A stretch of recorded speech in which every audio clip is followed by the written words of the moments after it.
Hello, alors on se retrouve pour cette dernière vidéo qui va concerner toute la partie couture. Donc une fois que j'ai fini de broder mes 4 parties, je vais m'assurer que tous mes crans soient bien marqués et ensuite je vais pouvoir découper. Vous pouvez ensuite passer un petit coup de fer avant de tout assembler en évitant bien les parties broderies. Comme ça évitera que tout devienne raplapla. Et pour le reste des fournitures, il vous faudra du fil qui matche votre tissu, des petits ciseaux, des épingles et une aiguille à coudre, ainsi que de quoi garnir. Donc perso, moi j'ai recyclé des chutes de tissu, ça fait aussi bien l'affaire si vous n'avez pas de quoi garnir. On va commencer par les oreilles, donc je vais mettre endroit sur endroit et ensuite je vais assembler. Une fois que c'est fait, je vais venir cranter et vider avant de retourner.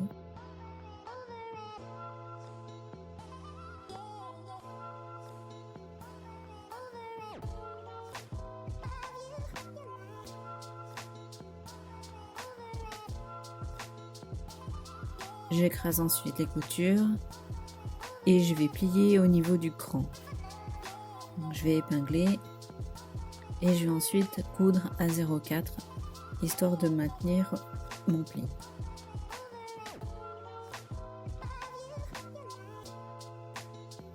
Je vais ensuite placer mes oreilles sur le corps en respectant bien sûr l'écran et ensuite je vais faire une piqûre également à 0,4 cm. Une fois que c'est fait, je vais venir dégarnir pour éviter qu'il y ait trop d'épaisseur. Donc je dégarnis bien la partie de l'oreille, enfin là où il y a le plus d'épaisseur. Je vais ensuite assembler la tête au corps et je positionne tout bien en respectant mes repères.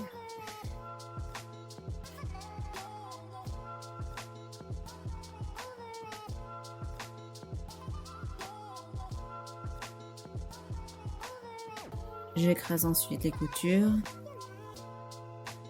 et ensuite je vais m'attaquer aux jambes. Je prends les jambes intérieures, je vérifie bien de mettre endroit sur endroit et je vais venir piquer au milieu en laissant un espace. Pensez bien faire un point d'arrêt quand vous laissez ces 2-3 cm parce que quand on va retourner, ça évitera que la couture se défasse, donc autant se faciliter la vie. Quand j'ai cousu, je vais venir écraser ma couture tout le long, surtout là où on va retourner, comme ça ce sera plus facile quand il faudra faire les points pour fermer. Ensuite, je vais assembler la queue endroit sur endroit.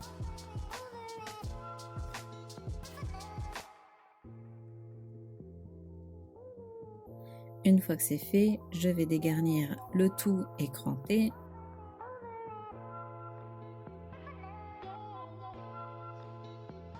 Je vais ensuite tout retourner à l'aide d'une aiguille. Donc ça c'est la partie la plus relou parce que c'est une petite surface, donc c'est pas évident. Donc prenez bien votre temps.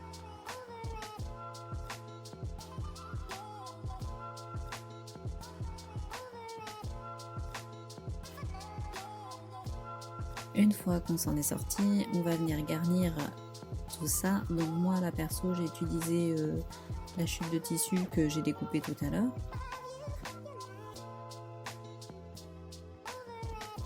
Je fais bien en sorte de tout répartir sur la longueur.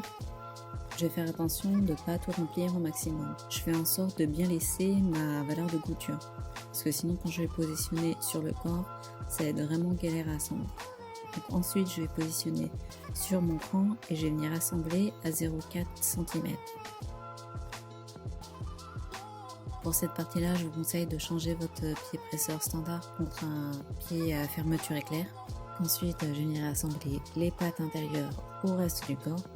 Je fais bien attention de bien respecter le sens, c'est-à-dire le côté le plus haut, c'est la partie derrière et le côté le plus bas, c'est la partie tête.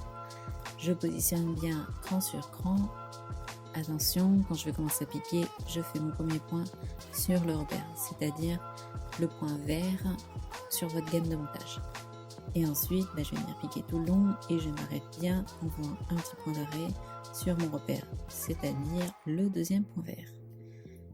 Ensuite, une fois que c'est fait, je vais venir positionner le reste du corps sur la partie que je viens de coudre. Encore une fois, je respecte bien mes repères.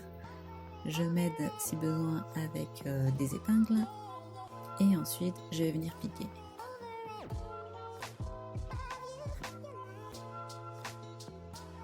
Quand tout est assemblé, je vais ensuite cranter au niveau des pattes. Il va falloir que j'ouvre. Donc je vais couper en hirondelles, c'est-à-dire que je vais couper tout droit et ensuite je vais former un petit V. Une fois que c'est fait, je crante le reste des pattes au niveau des arrondis.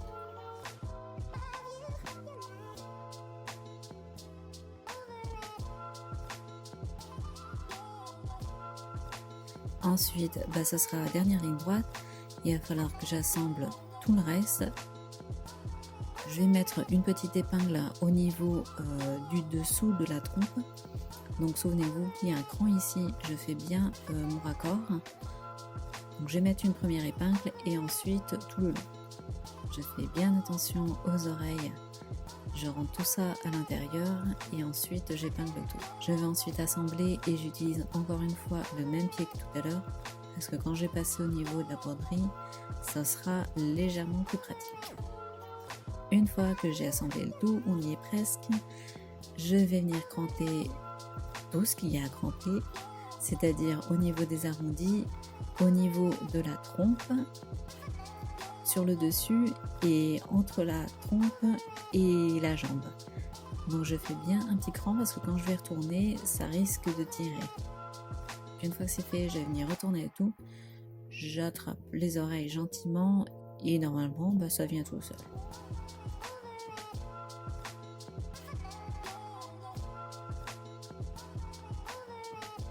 Je fais attention de bien ressortir le petit bout de la trompe et au niveau des arrondis, j'écrase si besoin.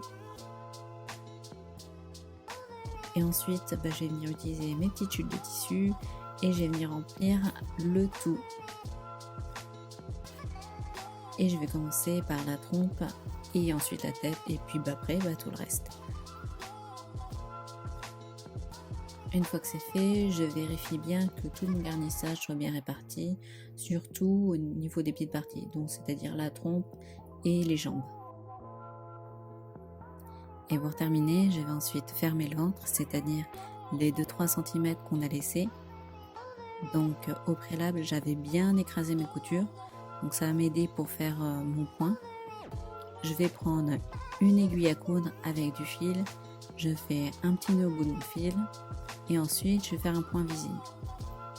Je vais faire un aller-retour tranquillement et c'est terminé. Voilà, je vous dis rendez-vous à la prochaine vidéo.